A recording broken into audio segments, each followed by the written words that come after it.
Hey modders, welcome back to ModifedRoll. We're sponsored by DM Dice. Use the code ModifedRoll or follow the link in the description to get 10% off all your adventuring needs. We're also sponsored by Arcanist Rum. Check them out and use code ModifedRoll to get 15% off all purchases and free shipping.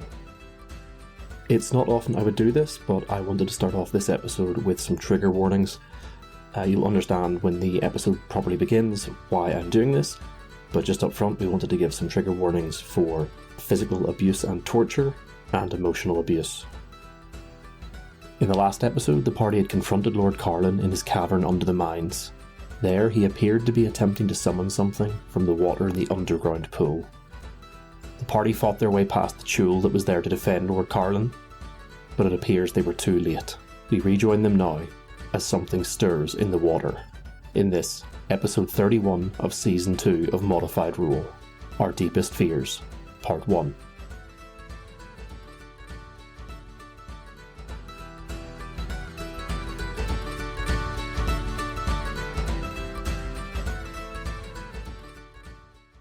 The force emanates throughout the cavern.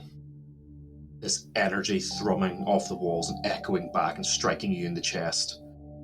Lord Carlin sighs in exultation as the blood drips from his blade and runs down his chest.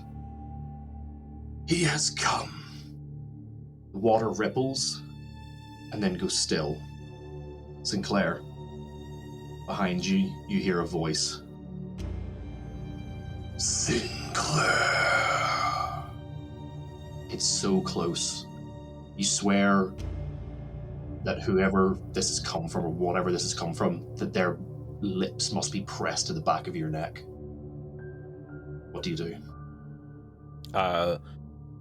Sinclair's first instinct, great sword in hand, swing wildly behind him. As you spin with the blade pivoting on your heel, you feel it pass through nothing, but all of a sudden, when you turn, you're no longer in the cavern. Your friends are no longer beside you. Instead, you're standing feet from the church. Make me a perception check. That is a 11. It's dark. Not nighttime, but just a heavy, overcast sky. The sun can't quite break through. You can't make out details, but this is definitely your church, the one you grew up in the town you grew up in the village you grew up in. The door is ajar, which is unusual. It would either be thrown wide open to accept the people in for worship, or closed to keep out the wind. There is a heavy silence, which makes it all the more jarring when it is punctuated by a scream coming from inside the church. He darts towards the church. Out of curiosity, was it a male or a female scream? It was a male. Oh shit! Right, yeah. He legs it and charges the door. A bit like an American football player when he puts his shoulder down. To barge the door open. Make me an insight check as you come into the hallway. That is a 16. It was definitely Father Bird's voice. And as you step inside, you also recognize that as you begin charging through in the direction you think the scream came from, that there's something odd.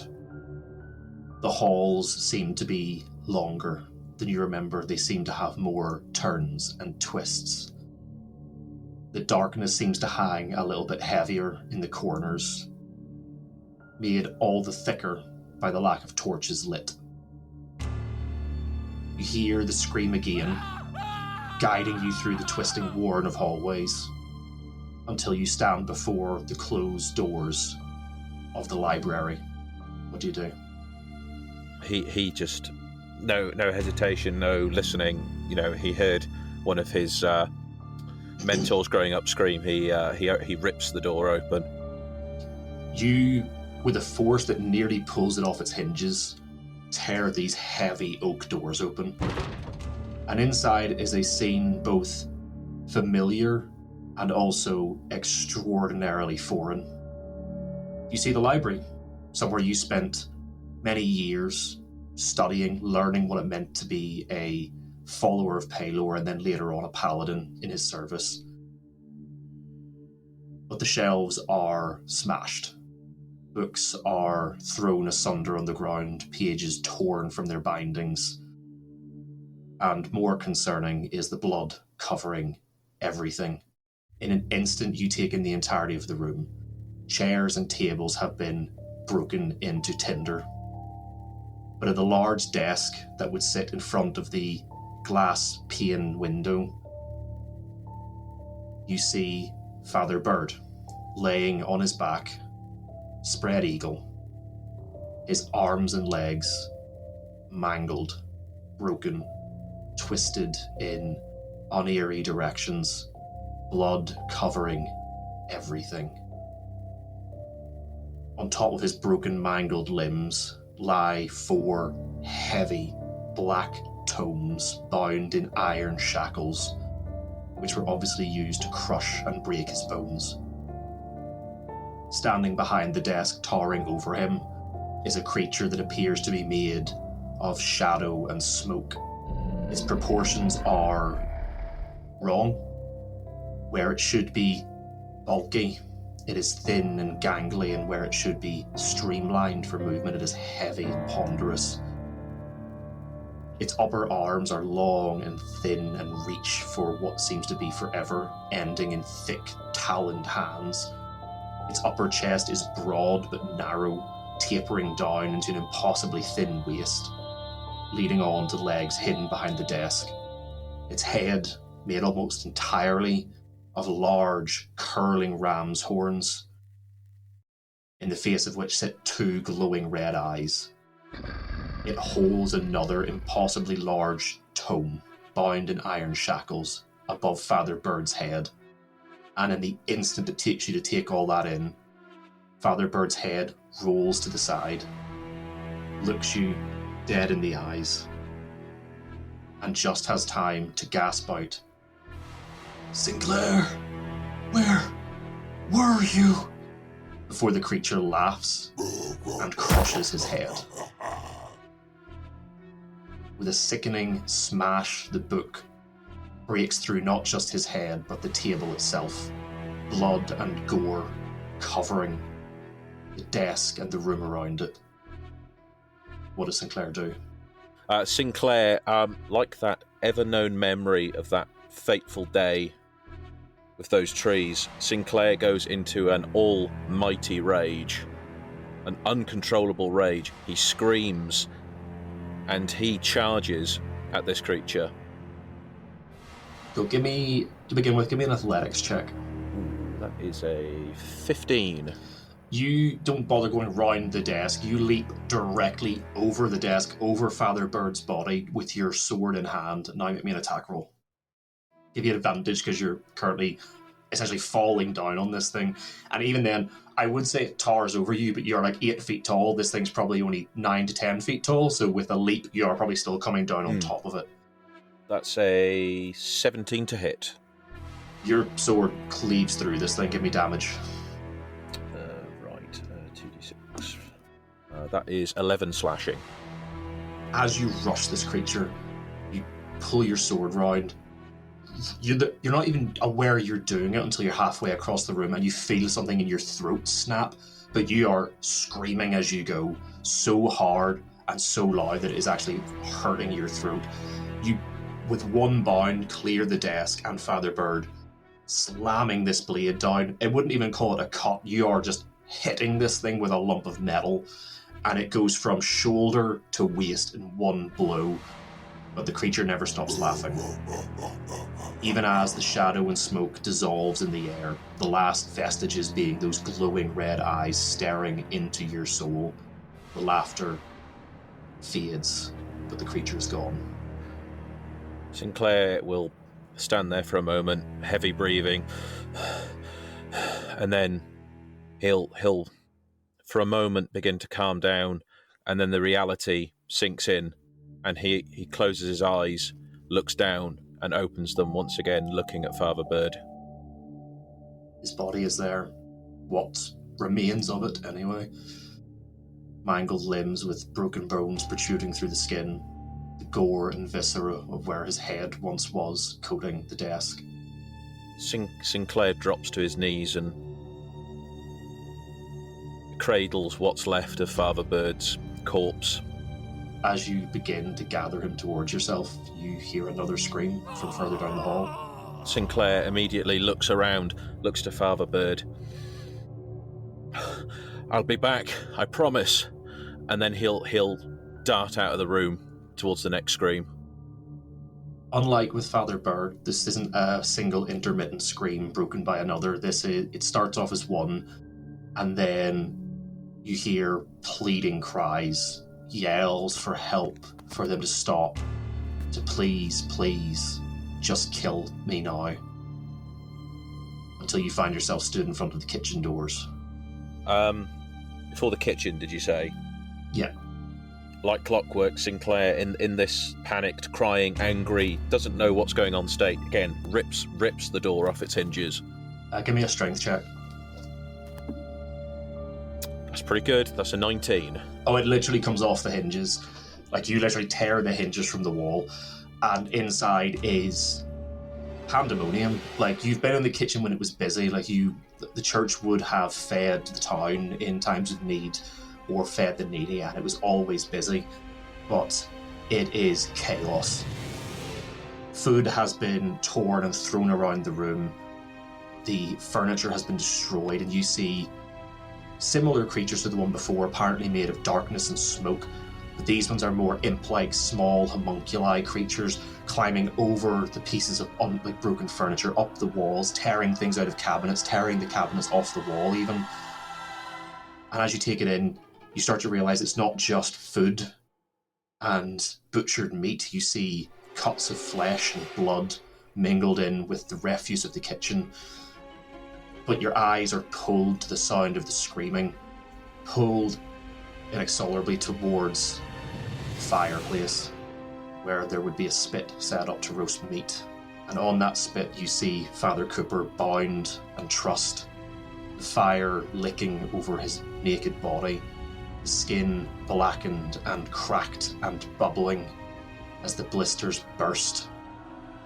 He screams in pain and agony as two imps turn the spit oh so slowly until his face points towards you, and as you step into the room, you arrive just in time to see him as he cries out, "Why didn't you come sooner?"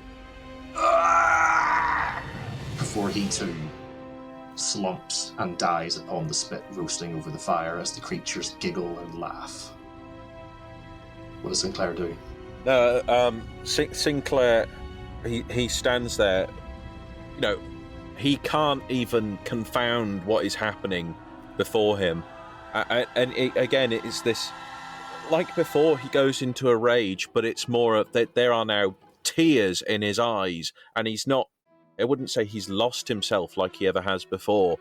It's a controlled anger this time. And he goes in, and again, he just, you know, if the creatures are still there in front of him, he just swings at them. Oh, the creatures are there. They begin pointing and laughing at you. They form circles around you, dancing and prancing around you. Others begin to pull Father Cooper off the spit and pull him towards a table covered in butchering tools. But they don't get there.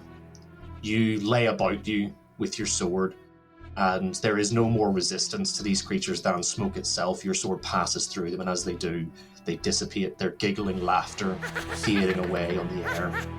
And you do this until every single one of them is gone, leaving only Father Cooper lying, bound to a large spit on the floor, his skin blackened and cooked. Sinclair, again, he'll stand there and... I'm sorry. If I'd have known something was happening, I would have come as soon as I could. I didn't know. You barely have the time to get those words out before there's another scream.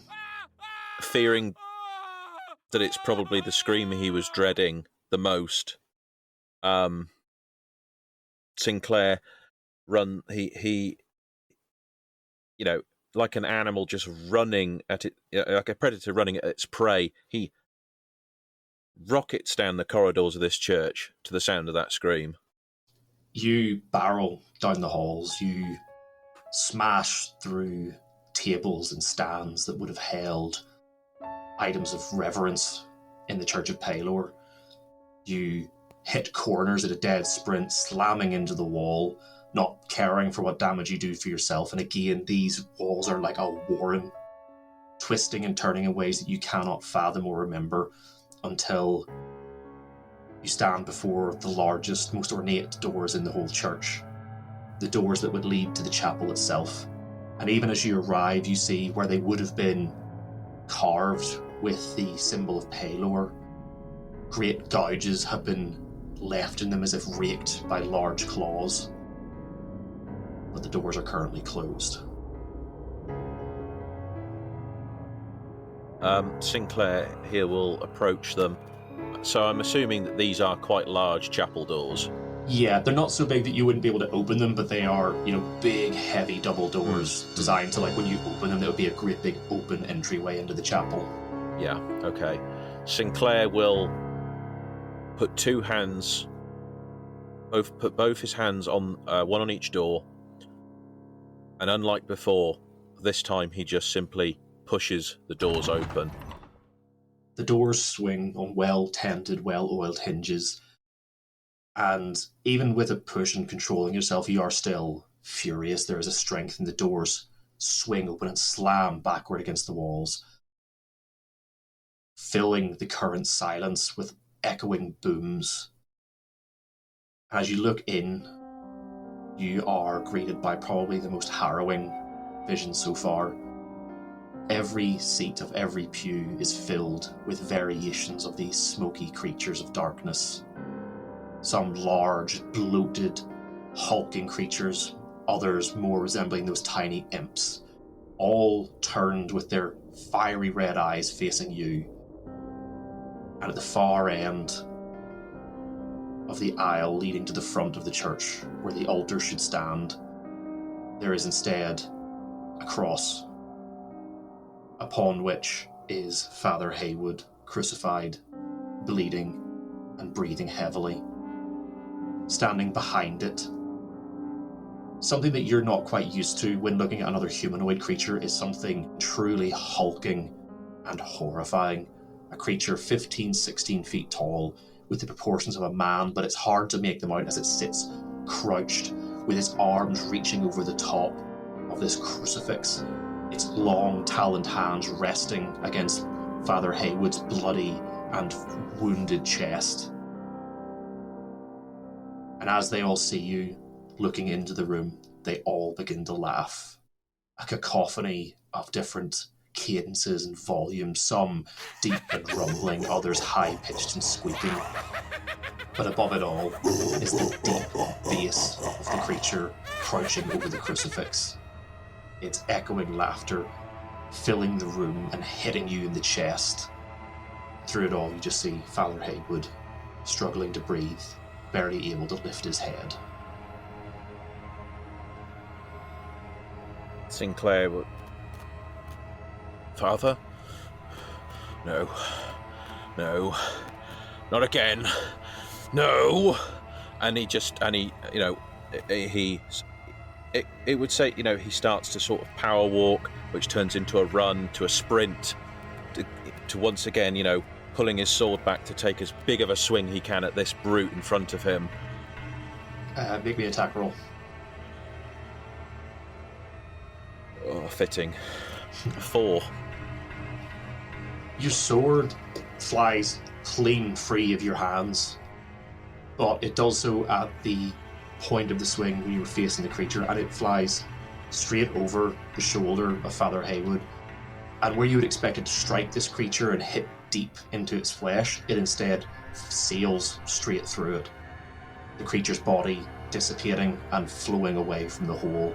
But unlike the others before, where their laughter disappeared along with the body, that rumbling is still present in the room, even with its visage gone.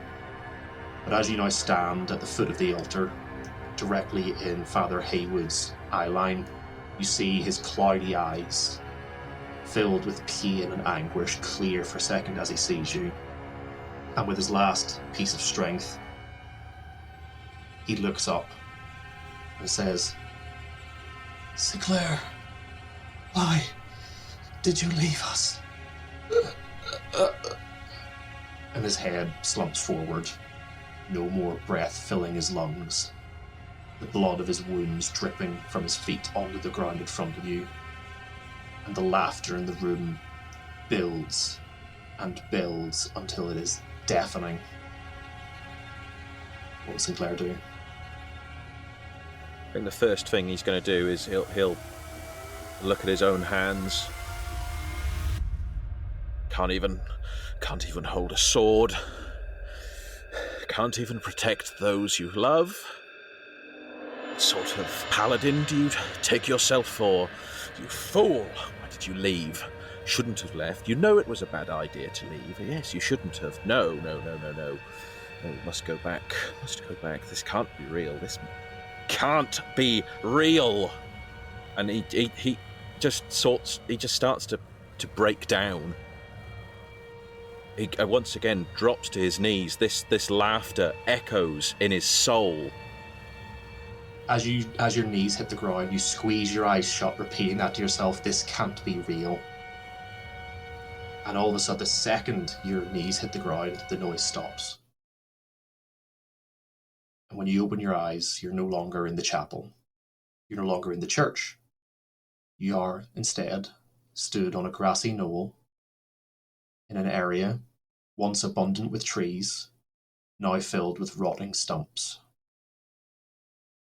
As you turn around, you see a single tree planted in the middle, now withered and dying, bereft of leaf or life, at the foot of which rests a gravestone that you know all too well, because you put it there with your own two hands.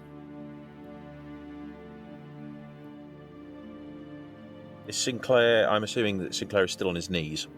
Yep. He will crawl very slowly up to the gravestone and sit there, back on his knees.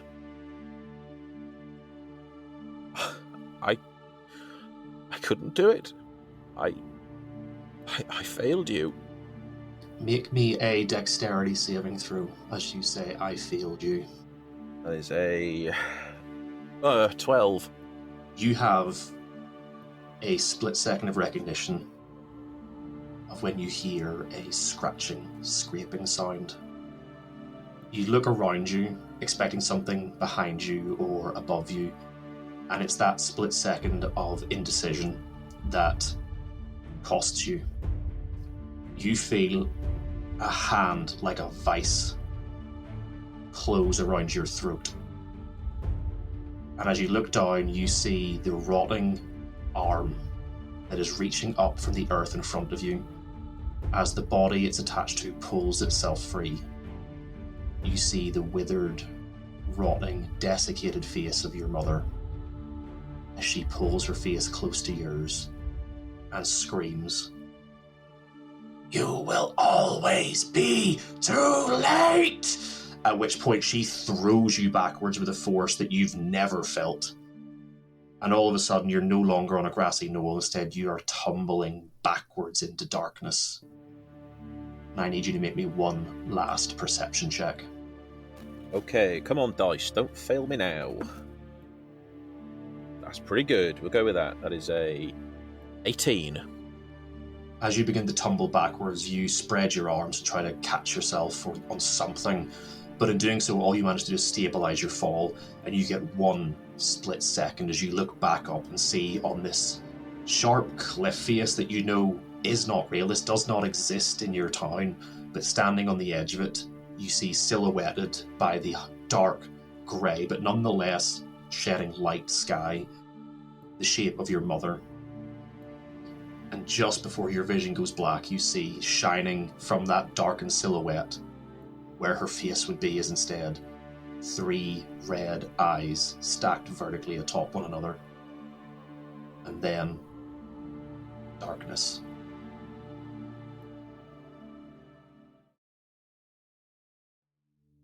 The force emanates throughout the cavern. This energy thrumming off the walls and echoing back and striking you in the chest. Lord Carlin sighs in exultation as the blood drips from his blade and runs down his chest. He has come. The water ripples and then goes still. And then you hear a voice behind you. Twilight. The voice feels like it's so close that whoever or whatever spoke it must be... They almost feel like they must have their lips pressed against your neck. It's that close. What does Twilight do? I'll jerk away from it a little bit, but also, I guess, look behind. As you spin, in that sort of split second where your eyes aren't really focused on anything, they refocus, and all of a sudden, you're not in the cavern anymore. You're stood on the edge of a forest, looking directly at the Petrichor Observatory. It is just after sundown, in sort of the twilight of the evening. All of the lights in the observatory are out, except for what appears to be a single candle shining through a window that you recognise to be a sort of lounge, sort of recreational area. Do I see any movement at all? Other than the flickering light of the candle, no. I guess I'll walk up and see if I can see anyone or anything. You step towards the observatory, the smells of the forest and the grass and the trees around you filling your nostrils. The sky above is clear, and stars shine brightly in the blackness of the night. And as you approach the observatory, would you be going straight for the front door, or would you be trying to peek in through the window? I'll look through the window first. Okay, are you just going to go up and just look through, or are you trying to be sneaky about it? I'll try and be sneaky to start with. Why not? Okay, yeah. Roll me a stealth check. Stealth check. Okay. Am I actually? Yeah. Am I wearing my armor, or am I still wearing my stuff from the party? You're wearing what you were at the party. Okay, cool. This one. That is -1, a 6. Yeah, you feel like you're sneaking up quite well. You get to the window, and you sort of peek over the edge of the window, and you can see the backs of two people sort of sat in chairs facing into the room, so they can't see you at the window, but the candle is casting their shadows across the room. And obviously they're sat in these sort of quite large chairs, so you could just about make out two people, but in this singular candlelight that is casting their shadows away from you, you can't quite make out who they are. But they do appear to be engaged in conversation. Can I hear anything, or is it's too... Not from outside, no. I'm going to try and creep in, I guess, through the main entrance and see if I can not alert anyone to my presence. Yeah. I'll say because you're opening the door, you can make another stealth check, because this isn't just creeping up to the building, you're actively doing something. 13. Okay, you manage to squeak the door open. It makes a little bit of noise, but not much. And as you step quietly into the main hallway, you see, light from the outside, everything is dark, but the door that leads to that sort of recreational room is cracked open, and you can see the light flickering against the walls, casting shadows. And you suspect if you went up to it, it's open enough that you could hear the conversation. In fact, from the inside, now that you're through the doorway, you can hear the sort of murmurs carrying throughout the building. Okay, can I, as quiet as possible, go up to the door and see if I can listen in without drawing any attention? Absolutely. Well, the last roll carry forward for this, you sort of creep towards the doorway, and as you get closer, you very easily recognise the two voices. They are Cadence and Charter, two of the... Well, obviously, Cadence being the one who sort of brought you up, and Charter being one of the other members of the observatory. And as you get close, you start to hear snippets of the conversation. Charter is talking about Well, it's good to be rid of her finally. Things can get back to normal. And Cadence sort of sighs, says, yes, it was getting quite tiresome. I can no longer have to pretend to care for the creature. She's out of our hair for now. Hearing that, what would Twilight do? Oh my gosh. She's kind of just shocked. I guess just stay there in shock at the moment. Like, what? What? While you stay, sort of sat listening, the conversation continues. Charter continues on. Why, I did say we shouldn't have allowed them in to begin with. Kane says, yes, I know, but with a demonic being like that, you don't know what sort of curse you could call upon yourselves by casting them out. Better to bring them in and usher them on when they're good and ready. What does Twilight feel when she sort of hears this washing over her? She feels obviously very shocked. Also betrayed, I think, because she trusted Cadence, trusted everyone in the observatory, really. They're her family, so it kind of feels very, just upsetting. Just really, she doesn't know what to do, because I feel like, she doesn't think she should be hearing this conversation, but also it's that kind of thing where, like, you're watching a car crash and you can't look away. Yeah.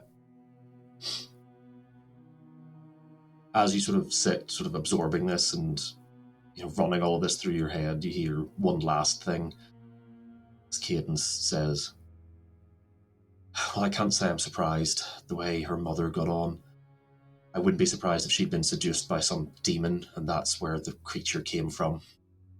But, like I say, no longer our problem. At which point you hear someone stand up, and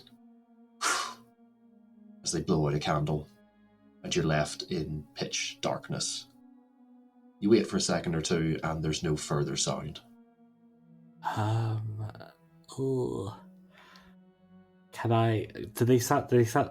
Have they gone to bed? Like, is that the vibe I've got? Well, you would know if they were to leave the room, they would have had to come through the door you're listening at. There's only one door in and out, but it's just complete. Once the candle went out, it is now just complete silence. Okay, she's gonna stand, and I'm gonna just push the door open. You push the door open and make a step through, and there's this moment of complete disorientation where your foot doesn't land on the hardwood floor of the rec room. It instead lands on soft loam, and you find yourself stood in a forest, hidden away in the shadow and lee of several trees. And you can see just beyond the trees you're behind, firelight flickering, and the voices of your party.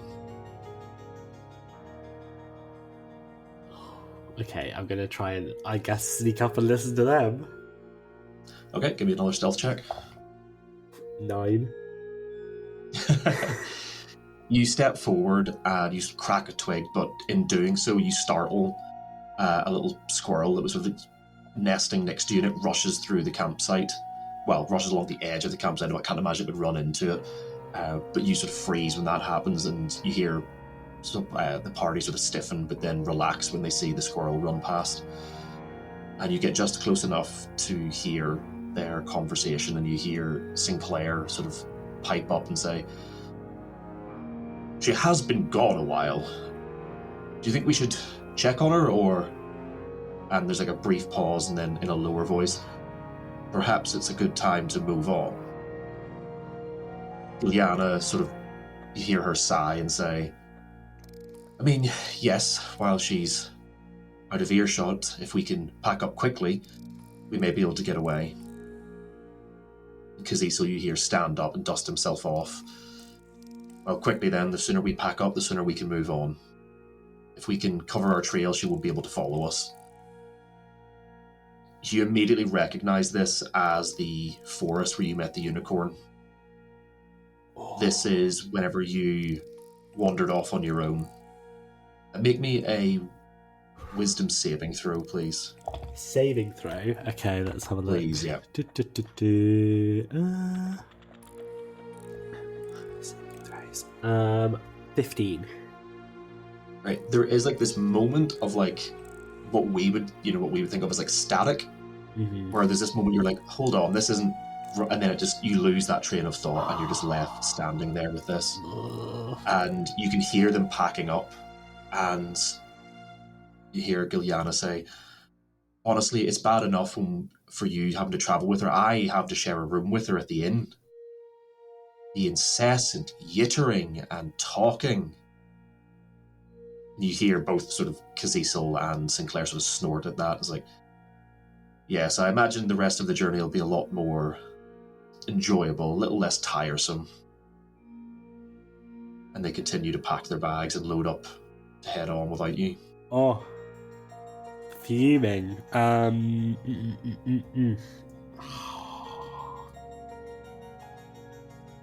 I'm going to stay hidden for now. Ooh, am I? Yes. I mean, they make very quick work of packing. In the few moments, they've already slung together all of their equipment, and you hear Sinclair begin to douse the fire. Yeah, I'm going to see if that'll actually do it. The fire is doused. You're left in darkness once more, and you hear footsteps as they retreat into the forest away from you. Okay. Oh, well, I feel like shit. I feel like... Okay, so growing up in the observatory, I obviously knew where my place was with all the people studying and that kind of thing. But I always felt like Cadence has my back, so that definitely threw me. And now the people that I think are my friends are just abandoning me. It's definitely bringing back a lot of the feelings of being unwanted as a child. So Twilight's just going to kind of stay sat on the ground, kind of in the fetal position, just staring.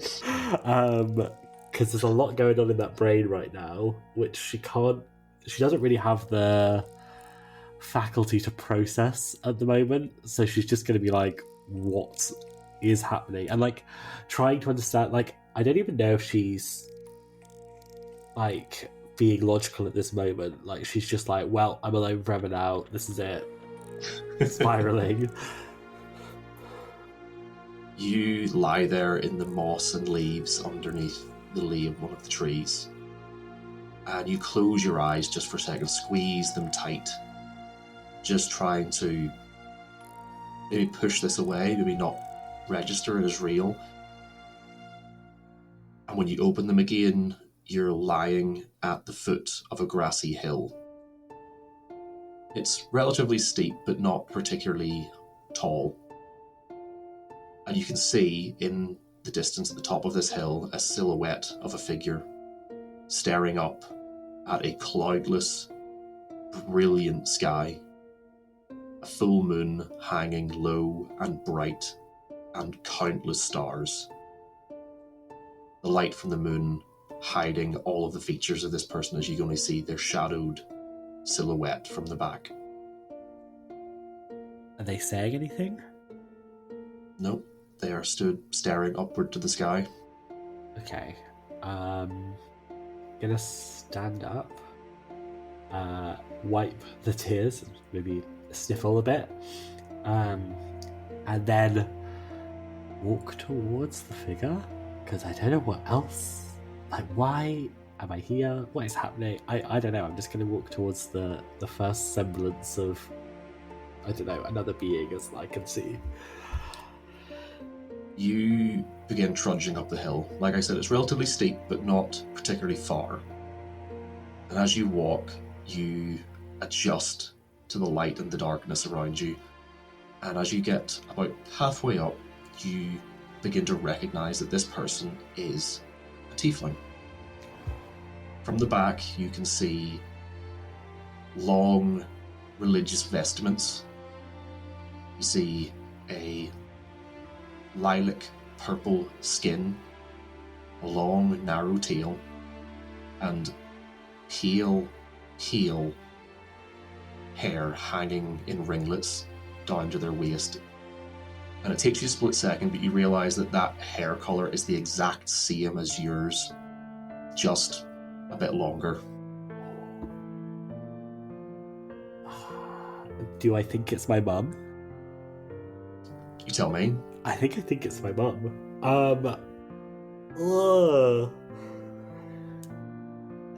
Twilight's a lot of inner turmoil going on right now.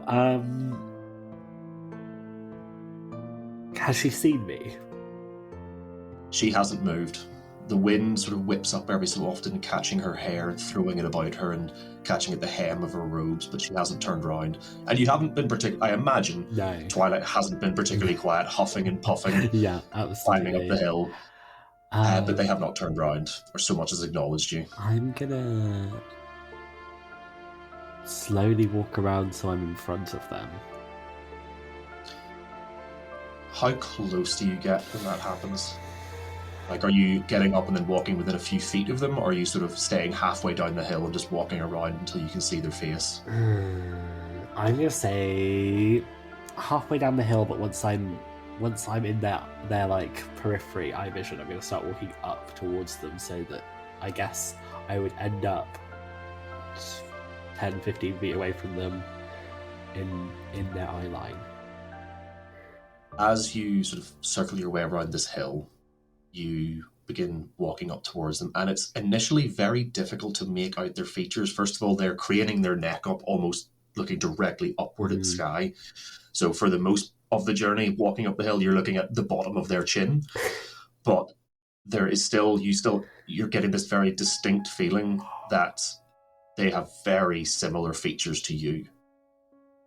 And once you close in those last sort of 5-10 feet away, you realize that they look very similar to you. But again, they're looking directly upward, so you're still not getting a full look at their face, because you're still standing a bit down the hill from them. Would you close the last bit of distance? I'm going to... I'll just say, Mum? They don't react. The only sound is the wind whipping and blowing about you. I'll go up and try and touch them, like tap them on the shoulder. As you get within touching distance before your hand can touch their skin, their head snaps down and looks you full in the face. You're now stood inches from them. It is your face, with one distinct difference. Hanging just off of their skin across their forehead are the 7-starred constellation of Selene. And she leans in close and whispers, "You will never be truly wanted." And then just as you were reaching out to them, they reach out a single finger and touch it to your chest, and you find yourself falling backwards.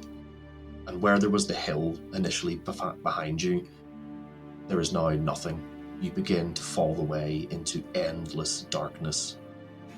Can you make me a perception check as that happens, please? Yes. Oh, God. Perception. Where is my perception? I'm losing it. 15. 15.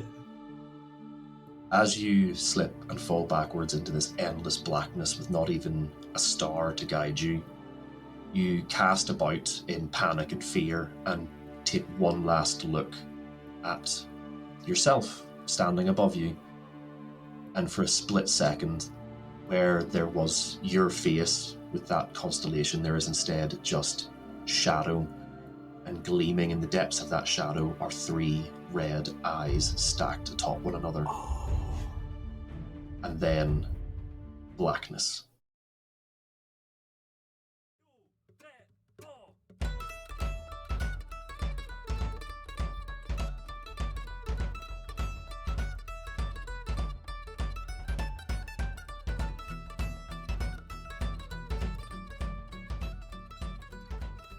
Well, that's it for this episode. Thanks very much for sticking with us. As usual, I would just like to thank Lixie B for our wonderful logo, and Jeff for all of the fantastic art for our characters in Season 2. Don't forget, you can check out more of Jeff's work on our online store, where you can find his artwork used on our stickers and t-shirts. Also, a massive shout out to the Stormweather Shanty Choir for allowing us to use their song Drunken Sailor as our intro and outro music. Also, a massive thank you to our wonderful sponsors DM Dice and Arcanist Rum. Find links to both of their websites in our description. And finally, a massive shout out and thank you to all of our Patreon supporters who continue to support us in everything we do. Your support means the world to us, and we hope that we can go on making fantastic content thanks to you. Instead of our recommended podcast this week, I just wanted to shout out a new stream that I've been part of for the first episode at least. If you missed the announcement before or not seen it on our socials, I have made a Discord a few years ago and started collecting a bunch of other UK-based TTRPG streamers and podcasters in the hopes that we would be able to collaborate and get to know each other a bit better. Recently, John from the Trolls of the Two Ton Bridges podcast came along and said he wanted to try and make a stream, and we chatted about it a bit, and we decided that what we would try and do is make a collab stream for a bunch of us sort of UK creators. And that's just what happened. John did an absolutely phenomenal job creating a beautiful stream layout for us. He has really gone above and beyond with what he's done and in creating all the promotional materials and adverts and stuff. And we now have a stream channel on Twitch, which is the Actual Play UK stream.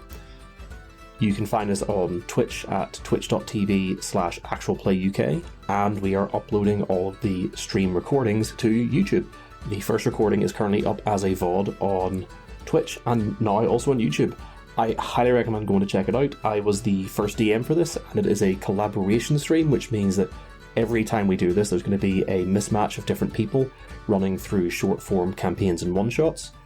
This first one is going to be me running the Dead Wizard's Tower for John, Nate of the Lads on Tour podcast, Maddie from Realms of Peril and Glory, and Adam of Snyder's Return. It's being split over 2 sessions. The first session has now been done. The next one will be a week from now. So please do go check it out, show some love to all these amazing creators who are taking part in this, and subscribe to the Twitch channel. We're going to be putting out a ton of stuff. It's not just going to be D&D, there's going to be lots of other systems, lots of other people, and I just think it's an amazing way for us to sort of share and promote and lift up other UK creators. Also, if you haven't seen it yet, we are trying to put up some more stuff on our Patreon.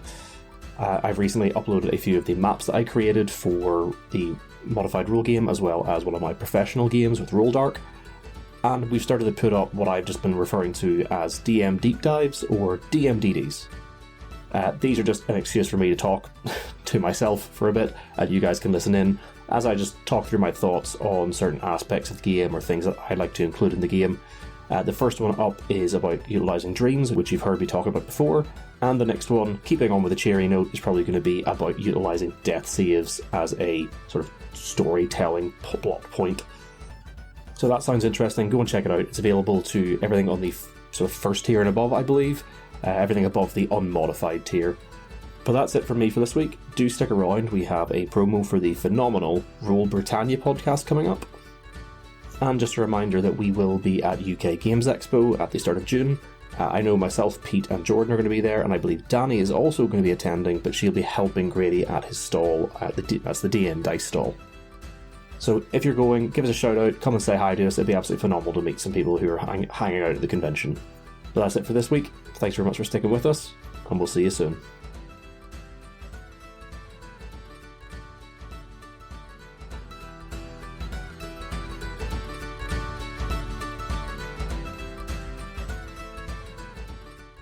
Oh, there, sailor. Yes, I'm talking to you. Do you yearn for high seas adventure and piratical mayhem at the roll of a D20? Yes, I'll just toss you your shirt. Very sassy. No, I drink beer and I fart in my sleep. Now that I got your attention with sex, here I have to say... Welcome to my pub, the Wizard's Sleeve. It's still a cow that I'm gonna get in a bag. Do you know how big a cow is? Don't put gold in your ass.